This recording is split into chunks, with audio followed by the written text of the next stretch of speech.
Continuamos en la UNED y estamos en el grado de Historia de las Religiones y estamos hablando de la religión en Roma. Hablemos de la religión romana antigua. Cuando las tribus célticas indoeuropeas que habían entrado en Italia en el segundo milenio antes de Cristo, cuando cruzaron los Apeninos para asentarse a las orillas del Tíber, se les dio el nombre de latinos. Allí trabarían contacto en el siglo VIII antes de Cristo con los sabinos, un grupo semejante de la religión montuosa del este, mientras que al norte los invasores etruscos de Asia Menor se habían instalado en lo que todavía se llama Toscana y también en la Campania. Allí eran vecinos de los latinos y en el siglo VI a.C. ejercieron considerable influencia sobre Roma. Al sur y en Sicilia habían surgido numerosas colonias griegas tras la invasión doria de Grecia a principio del milenio. Resultado de todas las inmigraciones fue el desarrollo gradual de una cultura híbrida en la que diversas tradiciones religiosas irían superponiéndose a los cultos animistas relativamente simples de los latinos. Siendo principalmente agricultores, sus preocupaciones básicas eran el campo, la granja y el hogar, y lógicamente su religión se centró en ellos. Hasta los mojones o termini, que marcaban los límites de sus propiedades, eran sagrados, como entre los hebreos. Y el 22 de febrero se celebraba una fiesta en su honor. En el transcurso de la misma se ofrecían sacrificios al numen, la potencia o influencia sobrenatural interior, como en la Melanesia se veneraba a los objetos sagrados por creerlos imbuidos de maná. A medida que el numen fue personalizándose, se convirtió primero en un ser espiritual y finalmente en Dios, el Deus Terminus, si bien se trataba de una divinidad que no recibió nunca ninguna clase de representación cónica. En época más reciente, el templo de Júpiter del Capitolino de Roma albergaba un antiguo mojón puesto al aire libre que seguramente había sido centro del culto antes de hallar acomodo en el templo del dios del cielo y del tiempo atmosférico, equivalente romano del Zeus griego y del Diaus Pitar védico. No solo los mojones sagrados, sino también los ríos, los manantiales, los bosques y los árboles tenían su nutnina y ritos apropiados, como los había para el fuego del hogar, la puerta, la despensa, la casa en general y los campos cultivados. Tenían sus nombres propios: Vesta, Jano, Penates, Lar familiaris y Lares, y sus funciones particulares en la vida doméstica y la de la granja. A la puerta, Jano protegía la casa. Vesta, el espíritu del hogar, que era el centro de la vida familiar como venía siéndolo el fuego doméstico desde el Paleolítico. Los penates, por su parte, eran los guardianes de la defensa y conservaban los alimentos que Vesta había cocinado y de los que dependía el sustento de los habitantes de la casa. Como dice Ward Fowler, juntos representaban la vitalidad material de la familia. Sobre la casa, en conjunto, ejercía su vigilancia el lar familiaris, en tanto que los lares extendieron su jurisdicción desde los campos hasta la hacienda entera. Finalmente estaba el genius, la virilidad del hombre, cuyo nombre quiere decir engendrador, y que significaba el poder reproductor del varón para la continuidad de la familia. Dado que el genius ejercía sus funciones vivificantes en lo tocante a la generación de la especie humana, estaba vinculado al lecho conyugal, pero también era una especie de ángel guardián que cada individuo veneraba en el día de su cumpleaños. La costumbre de honrar especialmente al genius del pater familis en el día del cumpleaños del cabeza de familia desempeñaría después un papel importante en el culto al genius del emperador. La religión romana antigua, carente del atractivo emocional de una salvación personal como la que tanto sobresalía en los misteriosos griegos, fomentaba no obstante la consolidación de la vida doméstica al aglutinar a la familia en una unidad espiritual, ligada a los espíritus que controlaban y guardaban la casa y sus actividades. Esta relación entre la familia y sus espíritus era la llamada pietas y constituía la raíz de la idea romana de la virtud. Por consiguiente, el deber más elevado era la observancia cuidadosa de los ritos prescritos para el mantenimiento de las pietas. Ello se habría extensivo más tarde al culto estatal y sus dioses a los que todos los romanos deberían respeto y veneración. En efecto, la religio, de donde procede nuestra palabra religión, era un atarse en una obligación mutua que afectaría primero a la relación familiar y después a la comunidad en general, organizada sobre una base institucional que mediante el ritual prescrito mantenía relaciones pacíficas con los dioses, la Pax Deorum, como se la denominaba. Hablemos del culto estatal. De hecho, el culto estatal era una continuación de la religión de la granja y del campo, adaptada al medio urbano y sujeta a modificaciones de importancia por efecto de las influencias extranjeras. Los ritos vinculados al fuego del hogar, por ejemplo, sobrevivieron como expresión de la vida comunitaria, más que de la de cada hogar en particular. Transferidos a un templo del Foro de Roma como hogar del Estado, corrían a cargo de 6 vírgenes o vestales, destinadas al oficio sagrado desde su niñez. Se dice que originariamente no eran más que 4, y al principio el cuidado del fuego pudo estar asignado a las hijas del rey o jefe local. Ya en la época histórica, las vestales eran escogidas de entre la clase patricia descendiente de los primeros pobladores de la ciudad y consagradas al culto por un periodo de 30 años. Durante este tiempo vivían juntas en el atrio de Vesta, Atrium Vestae, obligadas bajo pena de muerte a llevar una vida célibe, cuidando del fuego sagrado que en ningún momento debía apagarse, excepto cuando se le extinguía solemnemente en el último día de febrero, para volver a encenderlo el 1 de marzo. También tenían encomendado el cuidado de las provisiones, las penas, y solo salían del atrio para atender a sus diversos deberes religiosos, como tolgar el grano nuevo que debía ser asado y molido y oficiar en otras ceremonias agrícolas del mismo género. Cuando aparecían en público eran objeto de las mayores muestras de respeto y reverencia, como correspondía a la expresión más alta de la santidad romana. También Jano tenía en su lugar, reservado en el foro, una puerta ceremonial en forma de arco, situada en la esquina septentrional, que se mantenía abierta en tiempo de guerra y cerrada en las raras ocasiones de paz universal. Los penates se alojaban, como hemos visto, en el atrio de Vesta, y Júpiter estaba entronizado en su templo del Capitolino, sobre el lugar del primer templo de Roma, erigido, según la tradición, por obreros etruscos y dedicado en el año 509 a.C. a él, Juno y Minerva. Más tarde se asignó exclusivamente a Júpiter Óptimo Máximo, el Júpiter más excelso y equivalente a Zeus, como dios supremo del Lacio y guardián de la ciudad, que absorbía en sí las funciones y atributos de los Numina y dioses locales, y en su templo de Capitolino era servido por su sacerdote particular, el Flamen Dialis, tan sacrosanto y enteramente dedicado a su cargo que él y su esposa, la Flaminica, vivían rodeados de innumerables tabúes. Así, por ejemplo, él tenía que vestir siempre su manto y gorro sacerdotales, no montar nunca ni tocar un caballo, ni acercarse a un cadáver a ciertos animales, como las cabras, perros y otros, ni pasar por debajo de una parra, no fuera a ser que los zarcillos, al ser como nudos, le envolvieran. Toda su vida era, en efecto, una larga rutina ritual, lo mismo que la de la Flaminica. También los dos compañeros de Júpiter, Marte y Quirino, tenían sus flamines. A Marte, que antes de ser dios de la guerra había sido un numen agrícola protector de los campos, se le suplicaba en la ilustración de primavera que hiciera florecer los cultivos, que guardara del mal a los pastores y sus rebaños y diera salud y prosperidad a los hogares. En marzo, sus sacerdotes, llamados Salii, o saltadores, ejecutaban por las calles de Roma una especie de danza guerrera, en la que vestidos de soldados y llevando escudos iban saltando y haciendo paradas en determinados puntos. Es posible que este acto tuviera en sus orígenes un significado mágico, siendo el objeto de los saltos el hacer que crecieran las cosechas, y el de la danza guerrera mantener a raya las fuerzas del mal. Pero Marte, al igual que Quirino, era una deidad militar, a pesar de su pasado agrícola. Hablemos de las influencias, las griegas y etruscas. La influencia etrusca hizo que en el siglo VI a.C. aparecieran nuevos dioses, como Diana, diosa de los bosques y calveros, señora de las montañas y de los animales salvajes, cuyo extraño culto en su bosque de Arida, en Nemi, en los montes álbanos inmortalizaron Macaulay y Frase. Sea cual fuera el significado de su siniestro sacerdocio, cuyo titular tenía que tomar posesión del bosque dando muerte a su predecesor, para reinar después en solitario retiro hasta caer a su vez asesinado, lo cierto es que Diana era una deidad arbórea, antes de trasladarse a Nemi a su templo romano de Aventino.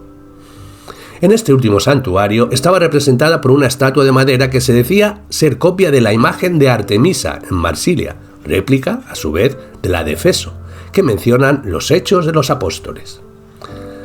Al abandonar su morada etrusca, se le identificó con la Artemisa griega en su calidad de diosa de la luna y, por fin, pasó a ser una forma de Isis cuando, a principios de la era cristiana, la hermana esposa egipcia de Osiris absorbió a todas las deidades femeninas como diosa de muchos nombres, y Numen, supremo insuperable. Hablemos de los oráculos sibilinos. Según la tradición, En el siglo VI a.C., los reyes etruscos de Roma introdujeron en la capital los libros sibilinos, una colección de oráculos o manifestaciones inspiradas de unas mujeres, las sibilas, por cuya boca se afirmaba que hablaba Apolo, como en el caso de la Pitia de Delfos. También se decía que la primera de ellas había sido la Sibila de Eritrea, en Asia Menor, que si se admite su existencia real, debió vivir en el siglo VII a.C. Desde Asia Menor, este movimiento pasó a Grecia, donde en los siglos VI y V, los dicta oraculares dispersos, siempre procedentes de una mujer en trance, florecieron en conexión con el orfismo. Luego se difundió por Italia por el culto de Apolo, y fueron probablemente colonos griegos quienes lo establecieron en Cumas, lugar costero cercano a Nápoles.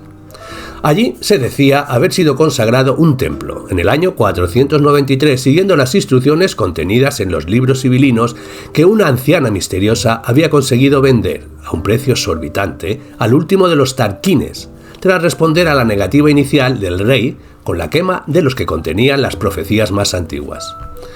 Es posible que esta leyenda conserve el recuerdo de la fundación del templo de Cunas en el siglo V por influencia sibilina, cuando ya los colonos griegos empezaban a introducir los oráculos en Italia.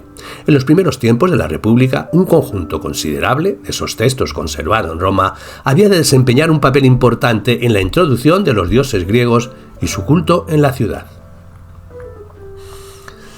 Hablemos de la Gran Madre Frigia. Así, durante los disturbios ocasionados en el siglo V por la lucha por la restauración de la dinastía etrusca, la consulta de los librios sibilinos dio como resultado el establecimiento del culto a las deidades griegas, Deméter, Dionisios y Coré, latinizados con los nombres latinos de Ceres, Liber y Libera, y la edificación de sus correspondientes templos en el Aventino, entre el 496 y 493 a.C. Casi 300 años más tarde, después de una violenta tormenta de guijarros, acaecida en el 205 a.C., en medio de la esforzada guerra contra Aníbal, de nuevo se recurrió a los libros y se mandó a traer de Persinunte a Roma un meteorito sagrado símbolo de Cibeles, la Gran Madre Frigia. A su llegada fue recibido con gran solemnidad y llevado en procesión al templo de Victoria. Y allí permaneció hasta la construcción de un templo en honor de la diosa sobre el Palatino, en el año 191 a.C. Para entonces la mayoría de los dioses del panteón griego habían hecho su aparición entre los romanos, muchos de ellos por influencia sibilina. Además de los ya mencionados, Afrodita pasó a ser Venus. Asclepios fue latinizado con el nombre de Esculapio. Apolo, que como ya hemos visto llevaba largo tiempo establecido en Cumas, pasó de allí a Roma. Heracles se convirtió en Hércules, y los dioscuros griegos, gemelos divinos, hijos de Zeus y Leda, tomaron los nombres de Castor y Polus. Pero estas adiciones y transformaciones de los antiguos numina no alteraron sustancialmente la tradición religiosa grecorromana. Bien distinta, en cambio, fue la situación planteada con el advenimiento de la Gran Madre Frigia, acompañada del culto a Dionisios bajo el nombre de Baco. Como los cultos dionisíacos de Grecia, estos misterios orientales eran portadores de una gran carga emocional, así apenas instalada, Cibeles en Roma, empezaron a verse por las calles extraños espectáculos en los días de sus fiestas anuales, las megalesias. Salía de su sagrado recinto en su carro, conduciendo una yunta de leones, y nos dice Lucrecio, seguida de sus sacerdotes castrados, galos, que como los de Baal del Monte Carmelo de Israel, se herían con cuchillos al son de címbalos y flautas frigias, danzando y dando saltos frenéticos.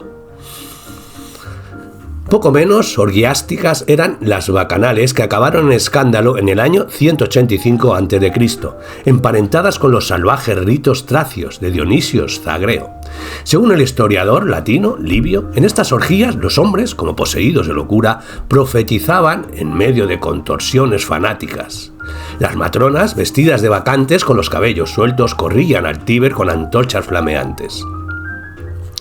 No tardó en intervenir drásticamente el Senado romano y las suprimió, si bien se podían tomar parte de los ritos solicitando el debido permiso de las autoridades y siempre que el número de participantes no fuera mayor de 5. En cuanto a los cultos de Cibeles, estaban vetados a todo ciudadano romano, y sus ritos quedaron circunscritos al templo de Victoria. Poco a poco se fueron sosegando y más tarde se instituyeron representaciones dramáticas populares en honor de la diosa. Pero hasta el reinado de Claudio, o quizá después, en el siglo II después de Cristo, no fue el culto reconocido oficialmente. Se celebraba entonces, del 15 al 27 de marzo, un tosco drama de Pascua en el que aparecía Cibeles en el momento de hallar a su joven compañero Atris entre los juncos de un río frigio, y se veneraba el pino bajo el cual, según la leyenda, él se había castrado y causado así la muerte. Tras un día de ayuno, en conmemoración de su trágico fin, que era entonces cuando el archilago se cortaba en un brazo para simbolizar la antigua mutilación de los iniciados, en medio de lamentaciones generales, el dolor se trocaba en alegría por la tarde con el anuncio de la resurrección de Atis. La jornada siguiente, la Iliaría, era la fiesta y regocijo, y los ritos finalizaban con el baño de la diosa. Parece ser que en el transcurso de este drama de la resurrección, los iniciados experimentaban una regeneración ritual, simbolizada quizá por su descenso a la cámara nupcial o santuario rupestre de la diosa, de donde salían renacidos a una vida superior. Más drástico era el Taurobolium. Este era celebrado el 28 de marzo en el santuario de Cibeles de la colina del Vaticano. El neófito se situaba en un pozo, bajo un enrejado, sobre el cual se sacrificaba un toro, de modo que la sangre derramada del animal bañara a todo su cuerpo. Mediante esta prueba quedaba regenerado por 20 años, o como afirma una inscripción, renacía para siempre, suponemos que en calidad de Atis. Es difícil determinar si en la fusión del mortal con la divinidad tenía o no parte importante una comida sacramental, además de este ritual cruento más grosero. El autor cristiano, Filmico Materno, pone en boca de un adepto de Atis la afirmación de haber comido de una pandereta y bebido de un címbalo, pero no especifica qué era lo que se comía y bebía ni con qué fin. Pudiera ser pan como cuerpo de la divinidad de Atis, identificando, como supuso el doctor Farnell, con la planta del trigo, pero hay pocas pruebas en favor de esta hipótesis. Otro testimonio semejante es el de Clemente de Alejandría, según el cual los iniciados de Eleusis tenían que declarar haber ingerido unas gachas de harina y agua llamadas kikeon, sin que tampoco en este caso se nos explique cuándo y por qué lo habían hecho. Los misterios de Isis. En los misterios de Isis, que procedentes de Egipto, fueron introducidos en el imperio y obtuvieron el reconocimiento oficial hacia el año 38 después de Cristo, durante el reinado de Calígula, el acto central de la iniciación era una muerte y resurrección mística, en la que no se menciona ningún tipo de comida sacramental. Así, en el curioso relato contenido en la Metamorfosis o el Asno de Oro de Apuleyo, un autor africano del siglo II después de Cristo, Lucio, el personaje principal, que va narrando sus aventuras, cuenta cómo fue conducido de noche a la cámara santa del templo de Isis. Allí, con ayuda de una representación sacra y métodos ocultos, fue puesto cara a cara con los dioses para recibir revelaciones místicas y presenciar ciertos ritos sagrados que no le fue permitido divulgar. Penetrando las entrañas de la tierra, llegó al umbral de Proserpina, es decir, del mundo subterráneo o Hades, y a medianoche vio el sol luciendo como de día y adoró. Por la mañana salió ataviado con las vestiduras de los iniciados del dios del sol, con el que parece haberse identificado, más que con Isis antes de entrar al servicio de esta. Luego de 2 iniciaciones más, quedó asegurada su resurrección a una vida futura de bienaventuranza. Y por último, hablemos del mitraísmo. Finalmente, en el siglo I después de Cristo, el mitraísmo, un movimiento religioso persa de fondo zoroastriaco, entró en el Imperio Romano y se propagó enérgicamente desde el Danubio a España y desde África a Bretaña hasta el siglo III, en que declinaría rápidamente frente al avance poderoso del cristianismo. Aquí es innegable que su fuerte poder de atracción, sobre todo entre las filas del ejército, residía en su ofrecimiento de una fuerza sacramental que capacitaría a sus iniciados, no solo para combatir victoriosamente en el campo de batalla, sino también contra sus propias pasiones y tentaciones. Con ayuda de una comida ritual y al término de una serie de ascensiones, los adeptos llegaban al fin a la esfera celestial, donde les recibía Mitra, el guerrero invicto, Sol Invictus, que nunca envejecía ni perdía su vigor. Con el sacrificio del toro sagrado daba vida a la naturaleza y la humanidad, y en la lucha dualista contra los poderes de las tinieblas y del mal derramaba su claridad celestial y ofrecía luz, vida y fuerzas renovadas a cuantos abrazaran su camino de salvación. Sin duda, el mitraísmo satisfacía una necesidad espiritual auténtica, pero una vez entrado en conflicto abierto con el cristianismo no podía por menos de salir derrotado, porque pese a todo, Mitra seguía siendo un miembro más de la jerarquía politeísta y por tanto fácilmente asimilable al conjunto de los restantes cultos paganos. De ese modo se granjeó el favor imperial, pero su debilidad intrínseca y las semillas de disolución que lleva en sí acarrearon su extinción en el siglo IV. Todo lo que el mitraísmo y los demás misterios paganos ofrecían en términos de renovación de vida y fuerza en este mundo, y el siguiente lo ofrecía también el cristianismo, pero fundando sus pretensiones no en una mitología politeísta, sino en un fundador real e histórico, y en un fondo monoteísta y ético firmemente establecido en el judaísmo. A medida que los cultos paganos gravitaban cada vez más hacia el Estado romano y buscaban el reconocimiento imperial, el cristianismo no solamente se automarginó, sino que subrayó su oposición al poder civil y a su religión hasta convertirse, a su vez, en credo oficial y en centro aglutinante de un imperio en descomposición. Es a este complejo proceso al que seguidamente podríamos dedicar mucha atención.